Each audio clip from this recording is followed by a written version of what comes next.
I'm Krista, and this is Dr. Jennifer, and we're here to help you be a better landlord.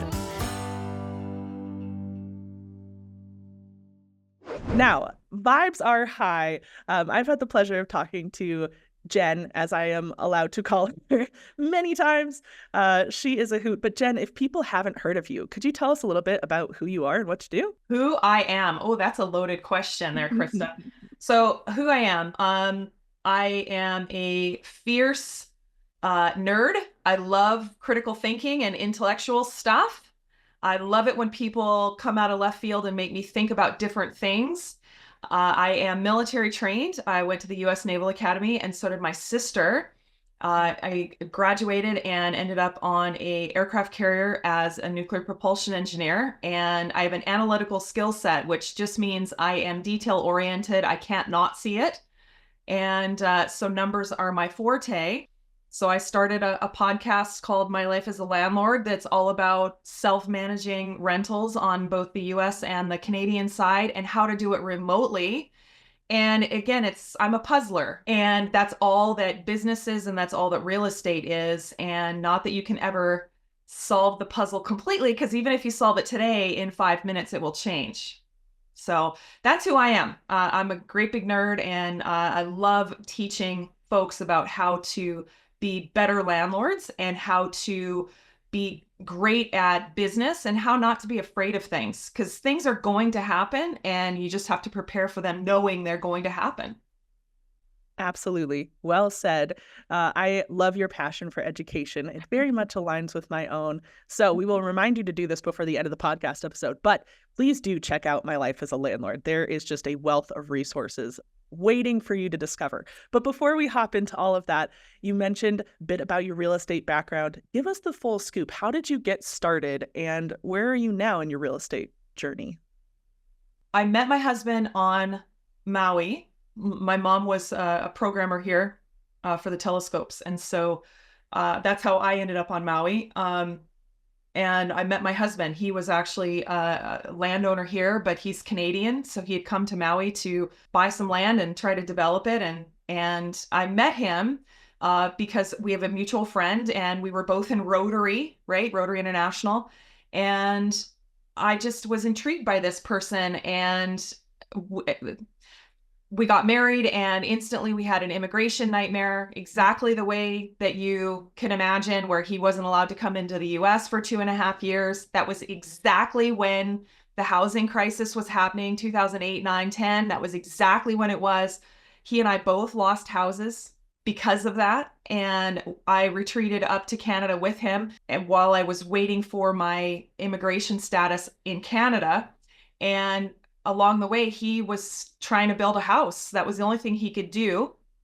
So he built a house, and we started doing this thing where we were building a house and then selling it. And then we would move into the next house when it was just barely finished. And then we got to the point where we couldn't sell the house.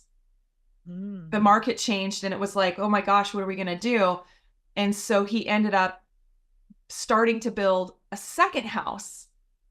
And I said, well, what's your plan? I said, like, we're sitting on this one house. We can't do anything. We're kind of shackled financially. And he says, well, I'm going to take this. I'm going to leverage this second house.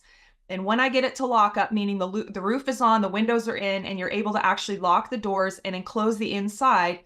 He says, when I get it to lock up, I'm going to go get a mortgage on that second house. And I remember him coming back saying, we're ready to go. We got to go sign papers for the second mortgage. And I was like, we have 2 mortgages? Oh, God. We have 2 houses? And I like blew my mind. I couldn't believe it. And I said, so what are we going to do with this first house? And what we ended up doing was we ended up renting the basement. No, we were in the basement. We rented up top. And the folks who were interested in renting were professionals with pets. And I'm a dog lover for sure. Yeah. And so I started looking at the profiles of the people that were interested in renting larger spaces that were pet friendly. And I noticed that in our local market in Canada at that time, there was a niche there that was not filled. And I said, we need to take advantage of this. I said, we're looking at larger units that are pet friendly, Bingo. And so that's what we ended up doing. And so we ended up leveraging all the way. We had almost 10 properties at the time. I mean, I thought 2 mortgages blew my mind. We have a lot more than that now. Yeah. So jump to now, we have a rental portfolio in Canada that we manage remotely from Hawaii, but we also have rentals in Hawaii that, we're here, but we're here now. We're not always here. And so we actually remotely manage everything. Even if we're here, we act as if we're not here, right? So if somebody has a trouble call, we will act as if we're not here. Now, sometimes it's like, okay, this has happened. A fridge has gone out, which is, or there's a water leak. Those are kind of our 2 major things, other than something that would make us call 911. But sure. Fridge dying and a slow water leak, those are some pretty major issues in our world. And so if there's something like that, I go, okay, Mike, we got to go over. We got to go deal with this. And so that's kind of where we look at it, is remotely managing using our systems and using our team. And it's tough, but we do it, and there's always a story with it. Oh, always. Sure. Oh yeah. Always a story, always some piece that you're like, okay, well, I'm noting that for next time. I'm going to see this hurdle I'm going to overcome.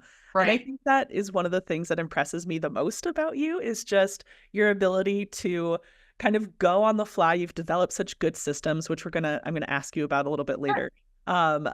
But it's just to be able to manage properties in 2 such disparate locations and you were very humble about this, while experiencing a level of success that just blows my mind. Listeners, what you might not know is that Jen has a wonderful boat, and sometimes she is just sailing around the sea, managing properties from wherever she and her husband want, and it is remarkable. So really appreciate you sharing that. Kind of going back to the beginning of your journey and also your experience in the military, I'm curious, how did those times and that training set you up for success as a housing provider? It's really interesting. Everything in my military training taught me was about team inclusion and communication, and making sure that you're not making false assumptions and just rattling something off and just going, hey, you got this? Okay, ready, go. I always look at everything as a team sport, everything. And regardless of where we are, we're always trying to support the team, and the tenants are part of the team.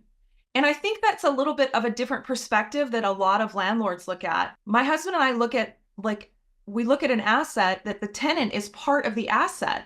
The tenant is there, and us investing in their housing journey is part of the whole asset that is it's on our balance sheet. It's on our profit and loss sheet. That's fine. And we get taxed on that and all that. But the human side of it is we're supporting them on their journey. But I look at that. And when we are at our locations, we're at our different properties, and we talk to the tenants and go, what are we doing right? What are we doing wrong? And they go, you know what? We've been thinking about getting a barbecue. I said, yeah, I am going to buy you a barbecue. And that location had already had a picnic table. That's one of the first things that we always do, is we make sure there's drying lines up, and we make sure that every location has a picnic table.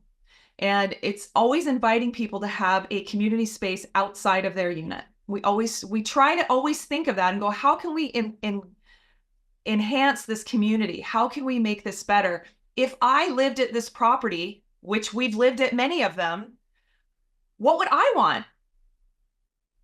Wow.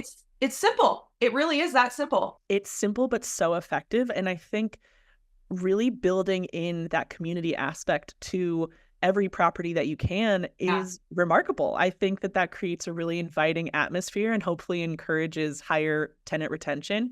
Do you see that playing out that way? Do you have a lot of long-term tenants who stay? We have a ton of long-term tenants that stay. And as a result, what we end up doing is, let's say we have a young couple who are making the leap from mom and dad's house, and this is their first, one of our rentals is one of their first rentals. They've never actually rented together.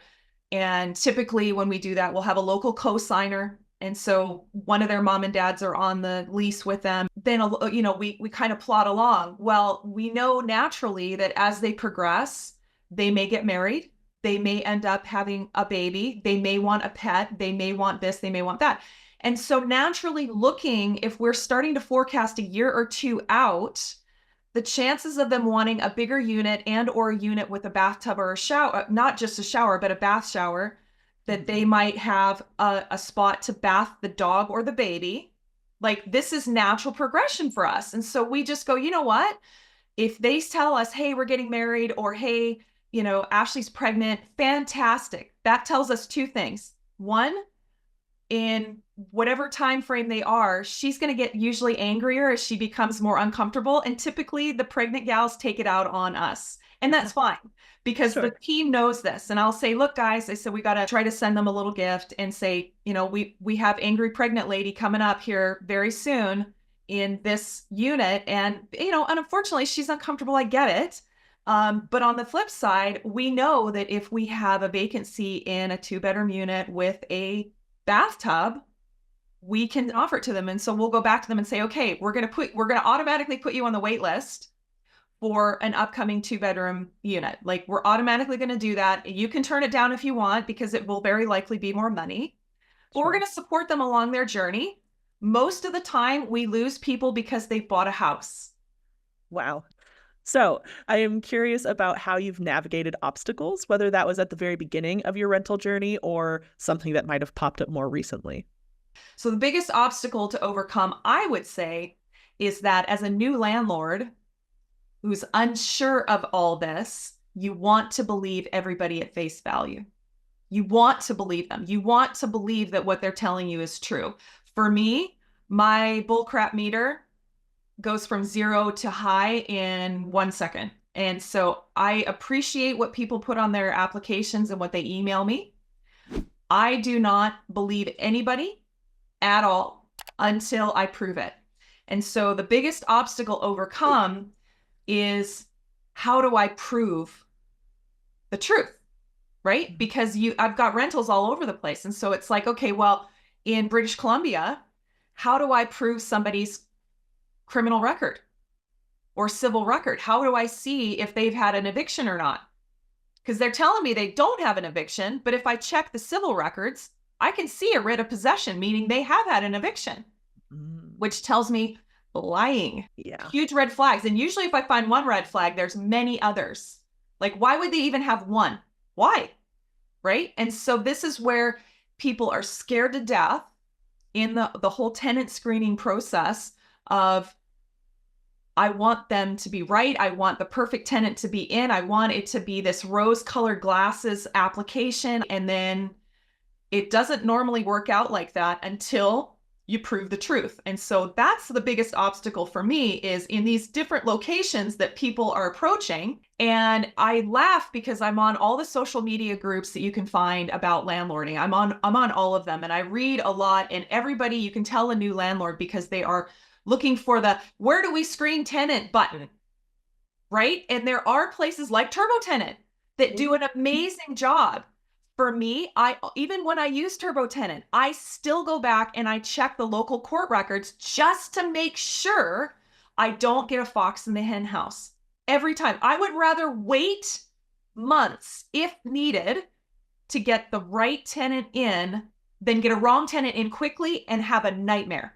We are so aligned. I think especially with newer landlords, that fear of a vacant unit and the money that they're losing each day that it's empty will compel them to make choices that could really hurt them in the long run, especially depending on how landlord friendly the laws in whatever particular location are. Right. When someone gets in there, if they have bad intentions, and we know that happens sometimes, it can be very challenging, and you will kick yourself if you're like, oh, I just didn't want it to sit empty one more day, so I let my cousin with all of these red flags just move right in, and now we're facing an eviction situation, and that could be so costly and traumatic on all sides. So no, I really appreciate you sharing that, because I think tenant screening will continue to be an obstacle for people. And if you don't have systems in place and you're not willing to ask for help, especially when you're newer, it's very easy to fall into a pitfall that just makes you regret everything. Let's talk about renting to friends and family for a sec, though. Let's go there. Yes. Let's go there. What are your thoughts? I have had friends and family approach me either for themselves or for a family member or friend that they know, or their son or daughter or whatever. And I always give them the same warning. Beware, when you become my tenant, you are entering my business. You get zero preferential treatment. You're subject to my rules. You're subject to contracts. You're subject to lease. Sorry, but this is my rules of engagement, and I can't bend them, because once I bend them, I've just made a new rule. So that's how I look at it. And I've had friends and family, and they go back off and they go, you know what? We've heard how you are as a landlord. We know you're tough. I go, well, I am tough. And guess what? I have an amazing fleet of tenants that I give Christmas gifts to every year. And I love to support them in their housing journey because I'm tough. Because I'm tough. So if you want to enter that and you want to survive the screening process and you want to go through the lease, if you want to do that, you're entering my business. And I've had people back off more than a few times. And, even our daughter, she wanted to rent from us. And I said, I want you to be aware of this, that, yeah, you're family. And I said, but I'm doing you no favors if I cater to you, because I have to make you grow up a little bit. And guess what? Now she has 2 houses of her own. Wow. At 30 years old. That's incredible. Which is incredible. Yeah, she's a landlord herself. Yeah. I mean, amazing. And also, I really applaud that stance, because again, I think another common pitfall that people fall into as newer landlords, they're like, oh, well, I've got this space, so why wouldn't I just rent it to my brother? It's like, the number of horror stories that I've come across, and even firsthand stories from landlords that I've chatted with, where they have made that mistake and they said, yeah, I thought it'd be fine because we've been friends for 20 years. It's like, no, your relationship, it cannot stay the same. You cannot be in a friendly or familial relationship in the same way when you are conducting a business. Yep. And that is a really easy way to get into a lot of trouble and also potentially ruin your relationship with that person. So I think your approach is spot on. I always tell people, if you are going to, well, don't do it. First of all, just my general blanket stance, just don't rent to friends or family if you are not comfortable putting them through the paces, screening them like you would any other tenant. That also helps protect you from potential fair housing violations. Right. Because again, your processes really need to be standardized to a point where you are treating your best friend of 30 years the same way that you would a tenant who's just applied off the street that you don't know. And that's an important point. That's an important point, because I can't look at the name. I can't look at their ages. I can't look at any of that. And so it's like, take the whole labels off, and that includes friends and family, and go through, you know what, we have this standard process. This is how it is. But there's one other thing I wanted to mention, Krista. Would love to. Mike and I, when we are looking at fair housing and we're looking at all of the different criteria that we can and cannot, use for screening, we look at our business very simply. It is a privilege to work with Mike and I. It is a privilege to be our tenant. And if those tenants are not going to be good neighbors, I'm not going to subject my existing good tenants to a crappy neighbor. Why would I wouldn't do that to myself. So why would I do that to them? So this is where we really look at this and go, you know what, if people are being pushy, or they are, we found a red flag and maybe they faked a pay stub or something, or their ID is expired, and I'll tell them, look, we can't move forward until you get your ID renewed. I can't, do you have a different ID? Do you have something else? Most of the time when we get that nitty gritty, they will completely ghost me. And that's fine. Honestly, I am not waiting for them. It is a privilege to work with us. And I look at that no matter what part of real estate we're looking at, not just our tenants, but our team, the folks that are helping us in all of our developments. We appreciate when people are educated and they approach us and they want to work with us. If they don't want to do it, that's fine. We'll move on, because we're going to find a great fleet of people who have, we have long-term tenants. We have people who've boomeranged. We have people who've boomeranged multiple times, where it's like, hey, would you take us back? Absolutely, I'd take you back. When are you coming back? Here's how we do this. Apply, send me your ID, blah, blah, blah, blah, blah. And we go through the steps, and it's like, You're awesome. You're still a rock star. Happy to have you back. Welcome back to the family. And I think that's the best way to do it, because it both bolsters that community feeling and that Yeah. sense of really creating a nice space that you would want to live in. And I think keeping that at the forefront, it just really encourages a welcoming experience for all of your tenants, whether they've been there for 5 years or they're boomeranging in and out. And Yeah. also that boomeranging thing is a testament to how you operate as a landlord, because if you Thank were you. a terrible landlord, they would not want to come back. Well, but let's talk about the inevitable stuff. Have I had evictions? Heck yeah, I have. Or I've had evictions and they've been nasty. I've gone all the way through arbitration. I've had judgments. I've had judgments in British Columbia. We've had to go through all of the trial process and mediation in Hawaii. We've gone all the way through. We've got a judgment for $10,000 worth of damages and issues.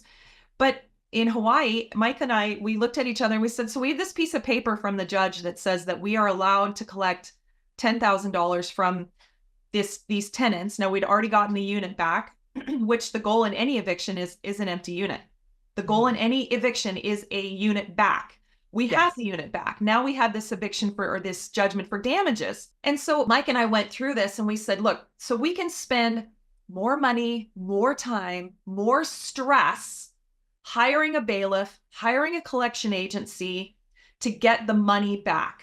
Now, $10,000 for us is a lot of money. And so we're like, is this worth it? But he says, what it's going to do is it's going to draw the whole thing out. He says, what if we just decided, you and I decided right now today to stop? He said, you put that judgment, you file it in their file and it's gone. And you just stop. And I said, that would feel amazing. It would feel better to stop than it would if somebody wrote me a check for 10 grand in 6 months. And he said, then let's choose to end this right now. And we did. Wow. Brilliant. It's the best thing we ever did, was to walk away from a $10,000 judgment. It was awesome. I mean, I could have used the money, don't get me wrong, but honestly, the toll on the stress part was way worse than whatever money we would have gotten. Oh, 10,000%. And I think that's something, especially for folks who have not gone through the eviction process or who haven't gone through it all of the way. I think there is that innate drive to say, no, I want them to pay. I want them to be punished for what they've done. And I can understand that. When you enter into one of these contracts and someone doesn't uphold their side of the contract, it's frustrating, if nothing else. But the toll and the length of time and so much stress that goes into the eviction process, no matter where you are, it is so draining. And there's no guarantee that you would get that $10,000, even if you chase them down personally and try to put a pen in their hand and make them write out that check. So I really applaud you for making that decision. Obviously, $10,000 is a significant chunk of change, but your peace of mind is worth more than that $10,000 at the end of the day. So Totally very agree. smart, very smart. Totally agree. Well, and what it did was that pain, and that's what I'm seeing in my podcast, is I'm seeing these pain points of tenant screening, evictions, after the fact permits. There's lots of different pain points that people are looking at. And it's like, okay, what did that lesson teach me? Well, it taught me how to navigate the court system and the landlord tenant code that's here in Hawaii, but in whatever the local governing document is, wherever all the listeners are. But the pain of that taught me to tighten the screws on my screening process. And I went back and I went, where did I miss red flags on those tenants initially? What could I have done better? Because a leopard doesn't change its spots. And I kept thinking, you know what? I bet they've got other judgments. And as I got more savvy in the local court systems, I was able to do a check and I went, oh my God, they've had 6 judgments from payday loan places. I didn't know that when I rented to them. Well, guess what? I know that now. And so all my current tenants, guess what? All my current tenants have been vetted because I know that trick now. Right? Yes. So it's a painful lesson that, it makes you get better. And unfortunately, in business in general, some of the nastiest lessons are learned, but they make you better. Absolutely. I mean, I think that adaptability is critical to long-term success in this realm. Absolutely. It also makes me think, you obviously adapted your screening process as a result of this situation. Tell me more about how that's played into you managing your properties remotely and setting up a team that you can trust. What does that look like, and how did you do that? So having a team on the ground, when I say that I'm remotely self-managing my properties, there are different ways that you can manage properties in general. I could hire a local property manager and I'm going to pay them for a service. No one takes care of a property like the owner, period. Nobody looks at it the same as an owner because you're invested in it. You know, when I walk the properties, it's like, hey, we need to caulk all the trim here. All the trim is starting to dry rot. We need to either replace it or paint it or something. And you start looking at it with different eyes and go, oh, you know what? We should add cleaning the gutters to our annual maintenance program. And so you're learning all these different things, but it can be property managers as well. It can be property. So I want to be clear on when I say that. But the team is almost the same. You've got to have a group of people, and I say a group. If you just have one person, it's a recipe for failure. That person is going to get sick. That person is going to go out of town, and you cannot have a single point failure in your team. You can't. So if you've got a lead, which is what we have a lead in all our different locations. And so you want to have somebody that's got some handyman skills, but you also need to make sure that whoever is on the team that is the handyman person or has that skill set knows when they're in over their head. And that's the critical thing, is when the handyman person says, hey, I don't know how to do this, or this is outside my scope, I need to call a plumber. Excellent. Don't even wait. Do not call me. Call the plumber. I will trust you.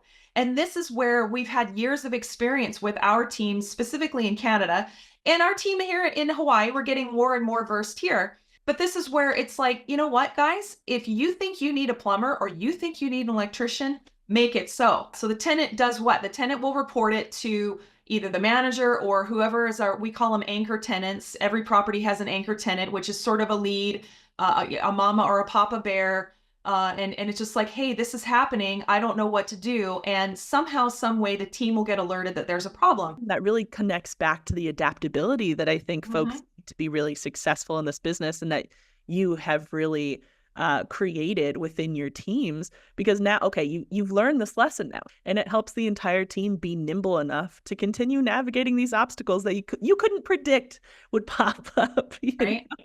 Yeah. Oh, no idea. wow.